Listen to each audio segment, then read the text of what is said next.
നമസ്കാരം. മലയാളി വാർത്തയിലേക്ക് സ്വാഗതം. ഓണറേറിയം വർദ്ധിപ്പിക്കുക, വിരമിക്കൽ ആനുകൂല്യം നൽകുക തുടങ്ങിയ ആവശ്യങ്ങൾ ഉന്നയിച്ച് സെക്രട്ടേറിയറ്റിന് മുന്നിൽ രാപ്പകൽ സമരം നടത്തുകയാണ് ആശാ വർക്കർമാർ. പൊരിവെയിലും സമരം വീര്യം ചോരാതെ അണിനിരന്ന ആശാ വർക്കർമാർക്ക് മുന്നിലേക്ക് ഇപ്പോൾ കൊടും മഴ എത്തിയിരിക്കുകയാണ്. കഴിഞ്ഞ ദിവസം ഇവർ കെട്ടിയിരുന്ന ടാർപോളിനൊക്കെ പോലീസ് അഴിച്ചുമാറ്റുന്ന സാഹചര്യമുണ്ടായി. കനത്ത വിമർശനം സർക്കാരിനെതിരെ ഉയരുന്നുണ്ട്. സെക്രട്ടേറിയറ്റിന് മുന്നിൽ ആശാ വർക്കേഴ്സിന് ഇപ്പോൾ ഇതാ റെയിൻകോട്ടുകളും കുടകളും നൽകി കേന്ദ്ര സഹമന്ത്രി സുരേഷ് ഗോപി. ഇന്ന് തിരുവനന്തപുരത്ത് പരക്കെ മഴയുണ്ടായിരുന്നു. സെക്രട്ടേറിയറ്റിന് മുന്നിലും മഴയുണ്ടായി. ഈ മഴയത്ത് ആശാ വർക്കർമാർ നനഞ്ഞിരിക്കുന്ന സാഹചര്യമാണുള്ളത്. ഈ സാഹചര്യത്തിലായിരുന്നു കേന്ദ്ര സഹമന്ത്രി സുരേഷ് ഗോപി ഇവർക്ക് റെയിൻകോട്ടുകളും കുടകളുമായി എത്തിയത്. ഈ റെയിൻകോട്ടുകളൊന്നും ആർക്കും ഊരി മാറ്റാൻ പറ്റില്ലല്ലോ എന്ന് കേന്ദ്ര സഹമന്ത്രി സുരേഷ് ഗോപി പറഞ്ഞു.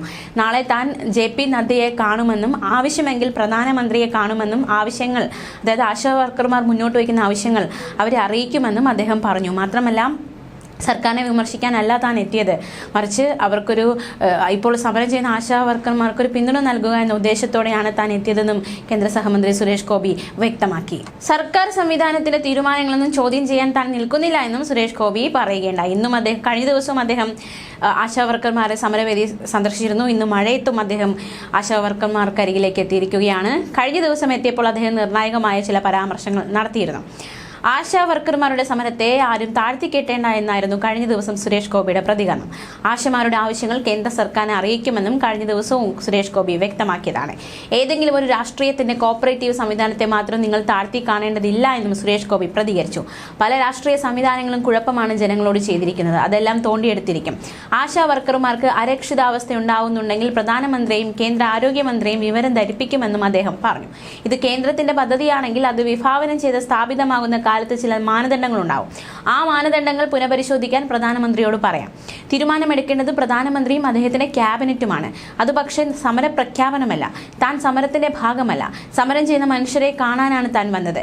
അവരെ കേട്ടുവെന്നും അവരുടെ പ്രശ്നങ്ങൾ എത്തിക്കേണ്ടിടത്ത് എത്തിക്കുമെന്നും കഴിഞ്ഞ ദിവസവും സുരേഷ് ഗോപി പ്രതികരിച്ചിരുന്നു.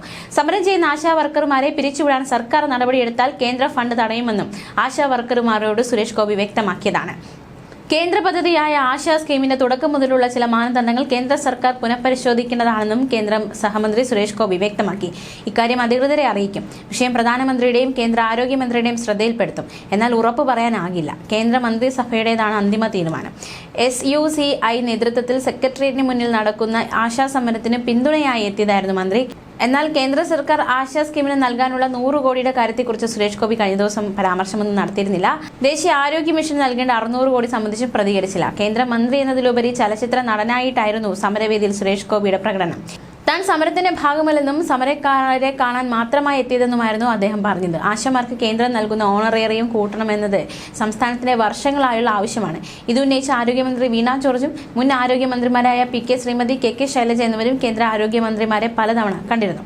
ഒരു ഘട്ടത്തിലും കേരളത്തിൽ നിന്നുള്ള BJP നേതാക്കളോ UDF MPമാരോ സംസ്ഥാനത്തിന് അനുകൂല നിലപാട് സ്വീകരിച്ചിരുന്നില്ല എന്നതും ശ്രദ്ധേയമാണ്. എന്തായാലും കഴിഞ്ഞ മാസം 10 മുതലാണ് ആശാ വർക്കർമാർ സമരം തുടങ്ങിയത്. അതിനിടയിൽ സമരം പൊളിക്കാൻ സമരക്കാർക്കെതിരെ വലിയ രീതിയിലുള്ള വിമർശനങ്ങളാണ് LDF നേതാക്കന്മാരിൽ നിന്നുണ്ടായത്. കഴിഞ്ഞ ദിവസങ്ങളിലൊക്കെ ഈ സമരം ചെയ്യുന്നവരുടെ പിന്നിൽ അരാജകത്വ സംഘടനയുണ്ടെന്നും ഈർക്കിൽ സംഘടനയാണ് സമരം ചെയ്യുന്നത് എന്നതടക്കമുള്ള വിമർശനമൊക്കെ ഇവർ നേരിടുകയുണ്ടായി.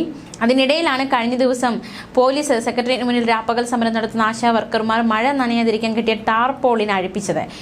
ഇന്ന് പുലർച്ചെ 3 മണിയോടെ മഴ പെയ്തപ്പോഴാണ് പോലീസ് ഇത്തരത്തിൽ മനുഷ്യത്വരഹിതമായ നടപടി സ്വീകരിച്ചത്. സെക്രട്ടേറിയറ്റിന് മുന്നിൽ രാപ്പകൽ സമരം നടത്തുന്ന ആശാ വർക്കർമാർ മഴ നനയാതിരിക്കാൻ കെട്ടിയ ടാർപോളിൻ പോലീസ് അഴിപ്പിക്കുകയായിരുന്നു. ടാർപോളിൻ കെട്ടി അതിന്റെ താഴെ പായ വിരിച്ചായിരുന്നു സമരരംഗത്തുള്ള ആശാ വർക്കർമാർ ഉറങ്ങിയിരുന്നത്.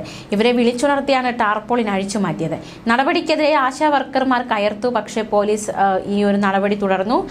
ഉന്നതങ്ങളിൽ നിന്നുള്ള ഇടപെടലാണോ ഇത്തരത്തിലൊരു കാര്യങ്ങളിലേക്ക് നയിച്ചതെന്ന കാര്യത്തിലും ഒരു വ്യക്തത വരേണ്ടതായിട്ടുണ്ട്. എന്തായാലും രാവിലെ സമരക്കാർ വീണ്ടും പന്തലിൽ ഷീറ്റ് വലിച്ചു കെട്ടി ഷീറ്റ് അഴിക്കണമെന്നാവശ്യപ്പെട്ട് വീണ്ടും പോലീസ് രംഗത്തെത്തി. വേതന വർധനവ് ആവശ്യപ്പെട്ടാണ് ദിവസങ്ങളായി ആശാ വർക്കർമാർ സമരത്തിൽ തുടരുന്നത്. നാളെ നിയമസഭയിലേക്ക് ഇവർ മാർച്ച് നടത്തും. സമരം ലെജിസ്ലേറ്റീവ് അസംബ്ലിയിൽ ചർച്ച ചെയ്യുന്ന ദിവസം കൂടിയാണ് നാളെ. നിയമസഭാ മാർച്ച് നടക്കുന്ന വേളയിൽ പ്രതിപക്ഷം അടിയന്തര പ്രമേയം അവതരിപ്പിക്കുമെന്നാണ് വിവരം. സർക്കാർ തള്ളിക്കളഞ്ഞാൽ പ്രതിപക്ഷം സഭ ബഹിഷ്കരിച്ച് സമരസ്ഥലത്തേക്ക് നീങ്ങാനാണ് സാധ്യത. നാടകീയ രംഗങ്ങളിലൂടെ സമരത്തിന് കൂടുതൽ പിന്തുണ ഉറപ്പാക്കാതെ രമ്യമായ പരിഹാരം കാണണമെന്ന ഒരു അഭിപ്രായമാണ് ഇവർക്കുള്ളത്. എന്തായാലും ഈ സമരം ഇപ്പോഴും തുടരുകയാണ്. അതിനിടയിലാണ് കേന്ദ്ര സഹമന്ത്രി സുരേഷ് ഗോപിയും ഇത്തരത്തിൽ നിർണായകമായ ഒരു നീക്കം ആശാ വർക്കർമാർക്ക് വേണ്ടി നടത്തിയിരിക്കുന്നത്. ന്യൂസ് ഡെസ്ക് മലയാളി വാർത്ത.